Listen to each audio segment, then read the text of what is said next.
فتوا تو سوال تو کیا ہی کسی نے نہیں.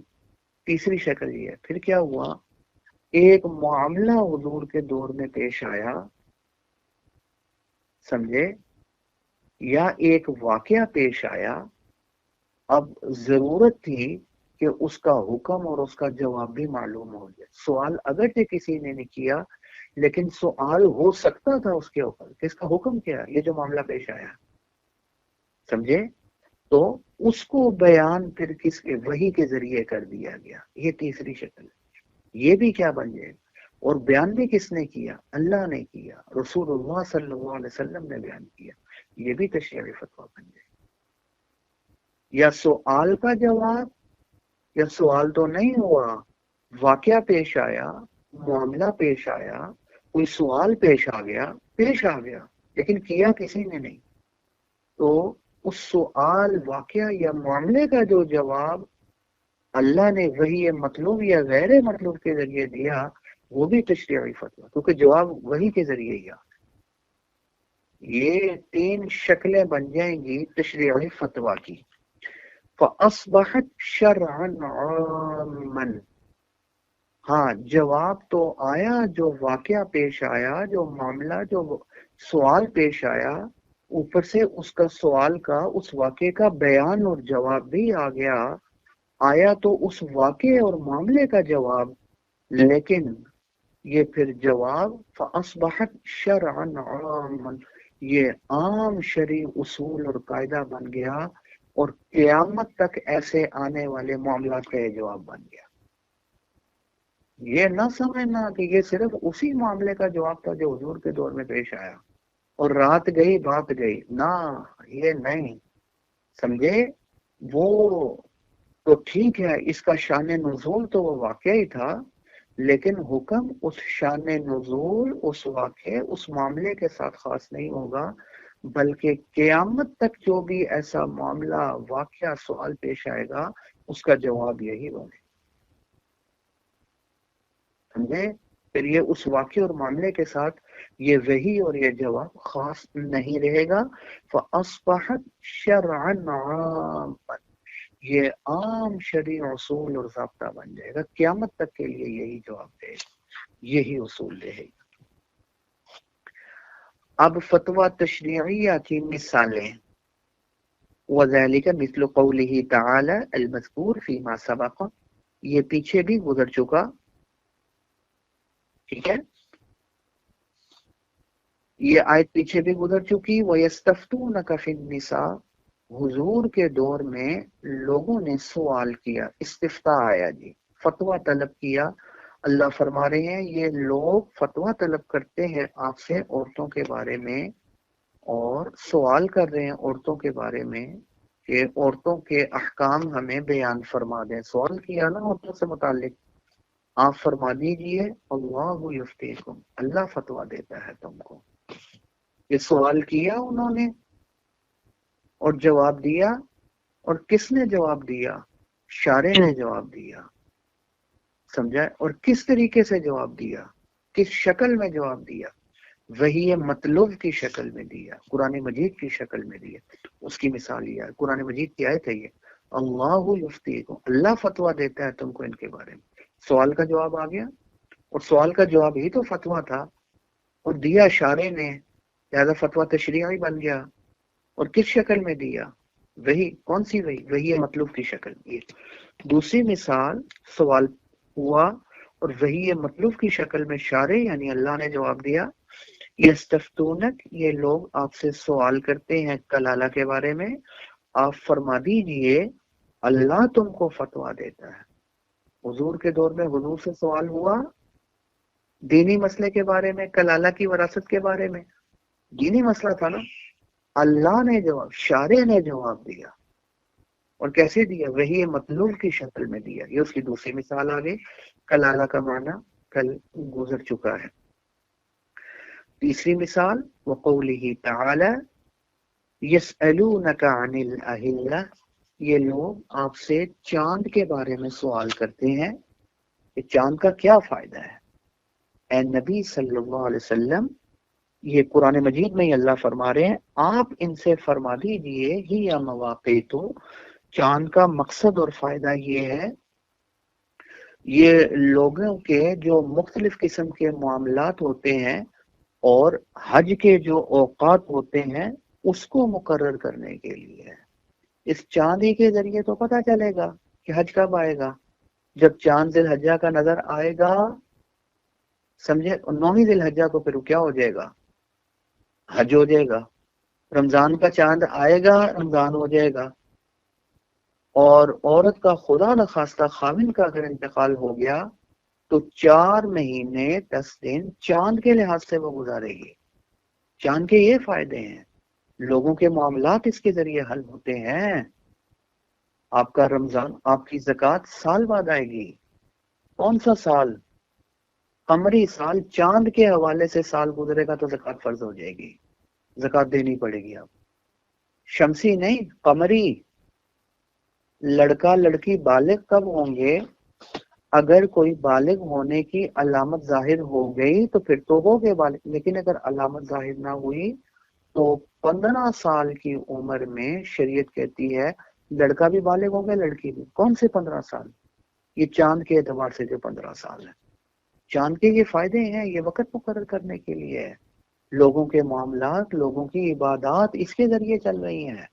اس کو دخل ہے معاملات اور عبادات اور وقت مقرر کرنے میں لوگوں کے معاملات، یہ فائدہ ہے۔ سوال ہوا چاند کے بارے میں، جواب سوال حضور سے ہوا۔ سوال، اس سوال کا جواب اللہ نے وحی مطلوب کے ذریعے دیا۔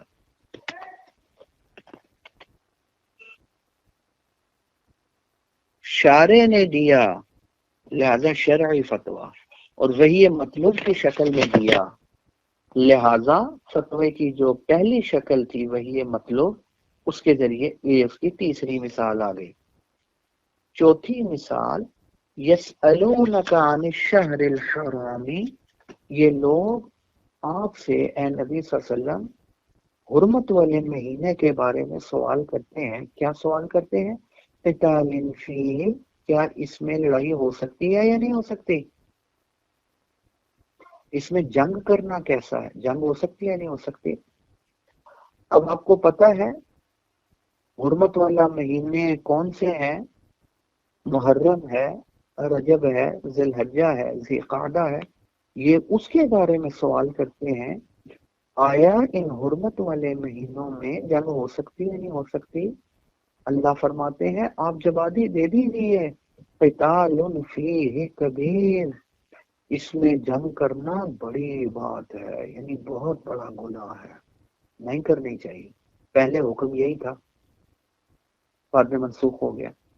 اللہ نے کہا اس میں جنگ کرنا بڑا گناہ ہے، بہت بڑی بات ہے، لیکن ایک بات ہے، وصد عن سبیل اللہ، اللہ کے راستے سے روکنا، اللہ کا کفر کرنا، مسجد حرام لوگوں کے داخل ہونے سے لوگوں کو روکنا، اور وَإِخْرَاجُ أَهْلِهِ، اور مکہ کے رہنے والوں کو ادھر سے نکال دینا، حضور صلی اللہ علیہ وسلم کو بھی ہجرت پر مجبور کیا تھا۔ یہ اکبر عند اللہ، اگر جنگ ان مہینوں میں کبیر ہے، بڑا گناہ ہے، تو یہ جو کام ہے یہ تو اس سے بھی بڑا گناہ ہے، اس میں تو ریل اکبر عند اللہ، اور فتنہ قتل سے اور جنگ سے بھی بڑا گناہ ہے۔ یہ بھی جواب ان کو دے دی۔ اب سوال ہوا تھا حضور سے، جواب دیا اللہ نے، یہ مطلوب کے ذریعے یا غیر مطلوب کے ذریعے؟ یہ مطلوب کے ذریعے، قرآن مجید میں۔ اس کی چوتھی مثال آتی ہے۔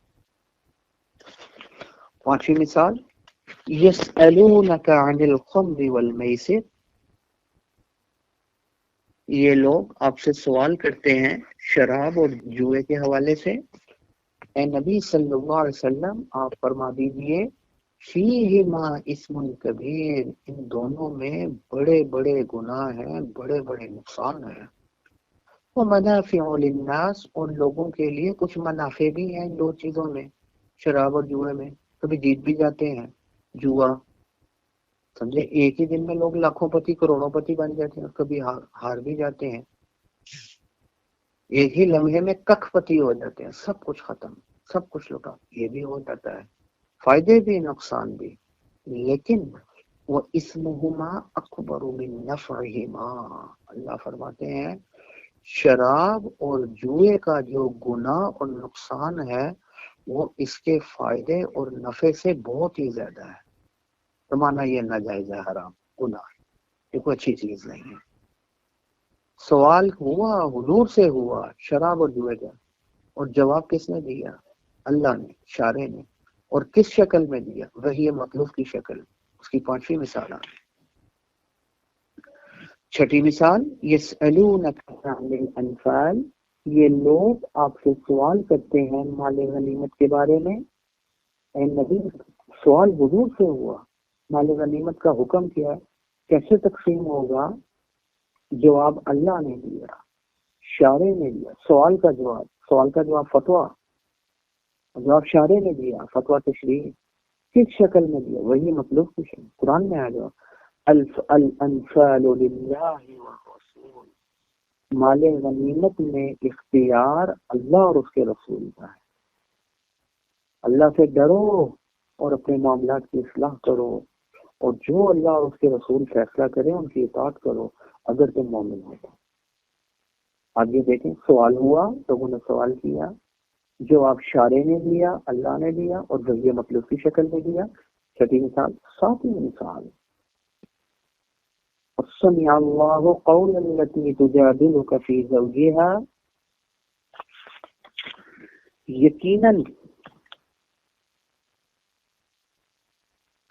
یقیناً اللہ نے سن لی اس عورت کی بات جو آپ سے بحث کر رہی تھی اپنے شوہر کے بارے میں. وتشتکی الی اللہ، اور اللہ کے سامنے گر گڑا رہی تھی.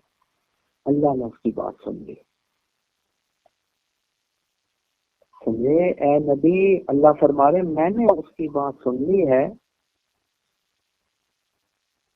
واللہ یسمع تحاورکما، اللہ آپ دونوں کی گفتگو جو ہو رہی تھی، جو باتیں ہو رہی، اللہ ان دونوں کو سننے والا ہے. بے شک اللہ سننے والا بھی ہے اور دیکھنے والا بھی ہے. اب یہ آیت انہ نزل فی خولۃ، یہ ایک صحابیہ تھی خولہ بنت ثعلبہ رضی اللہ تعالی عنہا.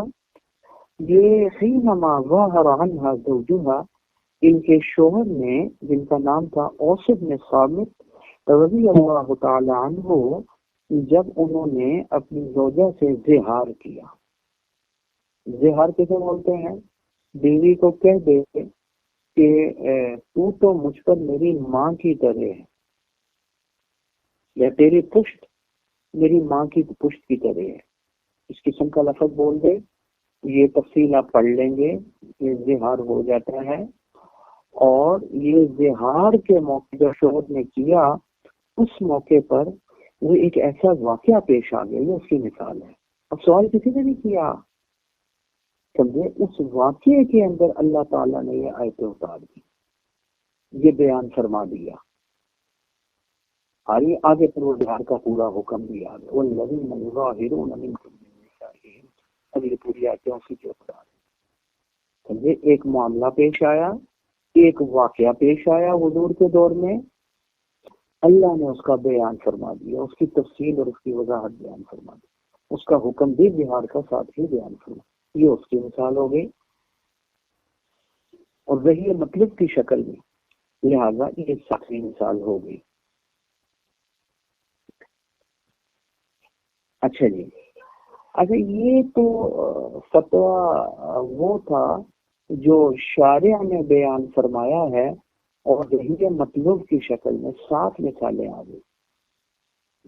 آگے ہم فرماتے ہیں کہ وہ فتویٰ جو کہ تشریعی ہے، شرعی فتویٰ، اور جو کہ صادر ہو رہا ہے وہی غیر مطلوب کی شکل، حضور کی جانب سے صادر ہو رہا ہے، یعنی وہی غیر مطلوب کی شکل میں آ رہا ہے، حدیث کی شکل میں آ رہا ہے.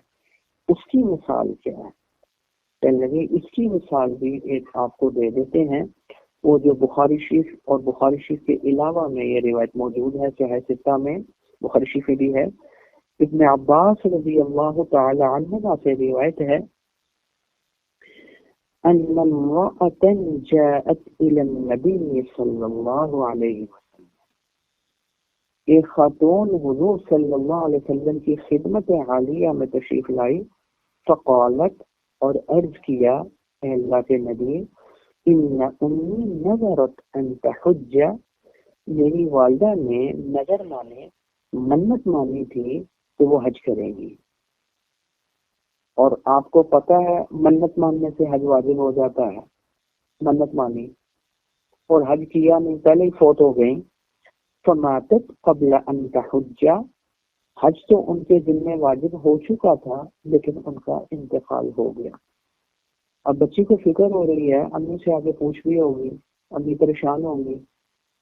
اب حضور سے سوال یہ ہوا، افاحج عنہا، کیا میں اپنی والدہ کی طرف سے حج کر سکتی ہوں، حج بدل، ان کی جگہ میں کر لوں، وہ تو موجود ہی نہیں ہے، تو یہ میرا حج یہ والدہ کے حج کا بدل بن جائے گا یا نہیں بنے گا؟ قال حضور فرمایا، نعم حجی عنہا، آپ اپنی والدہ کی طرف سے حج کر لیں، یہ حج انشاءاللہ ان کے حج کا بدل ہو جائے گا، اور ان کے اوپر جو واجب حج تھا جو وہ نہیں کر سکی تھی اس کا بوجھ ختم ہو جائے گا، آپ ان کی طرف سے حج کر سکتی ہیں۔ اور ایک روایت میں یہ بھی آتا ہے کہ یہ خاتون کو حضور صلی اللہ علیہ وسلم تفصیل اور وضاحت بھی فرمائی، مثال سے سمجھایا، میں تو ایک بات تو بتلا، اگر تیری والدہ پر قرضہ ہوتا اور تو ان کی طرف سے وہ لوگوں کو قرضہ ادا کرتی تو کیا وہ قرضہ ادا ہوتا یا نہ ہوتا؟ وہ کسی کو ادا ہو جاتا نہ۔ جب لوگوں کا قرضہ ادا ہو رہا ہے تو اس سے منت مانی کی حج کروں گی تو حج اس کے ذمہ اللہ کا قرضہ بن گیا، تو جب تو لوگوں کا قرضہ اس کی طرف سے ادا کر سکتی ہے تو کیا اللہ والا قرضہ اس کی طرف سے ادا نہیں کر سکتی؟ بالکل کر سکتی ہے۔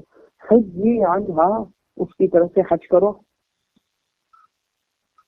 یہ حضور صلی اللہ علیہ وسلم نے ارشاد فرمایا۔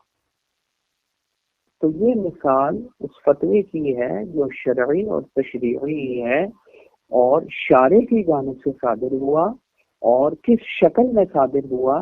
وہی غیر مطلوب کی شکل میں صادر ہوا۔ ٹھیک ہو گئی بات؟ میرے خیال میں ادھر ہی بریک لگا دیں، آگے اگر ہم چلیں گے تو بات بیچ میں ختم ہو جائے گی، وقت ختم ہو جائے گا۔ ویسے بھی اب شروع میں آپ کی تھوڑی سی مناسبت قائم کرنی ہے، سبق تھوڑا سا اگر ہم کم ہی کر لیں تو آپ کے لیے بھی بہتر ہوگا۔ هذا هو المرام والله أعلم بحقيقة الكلام۔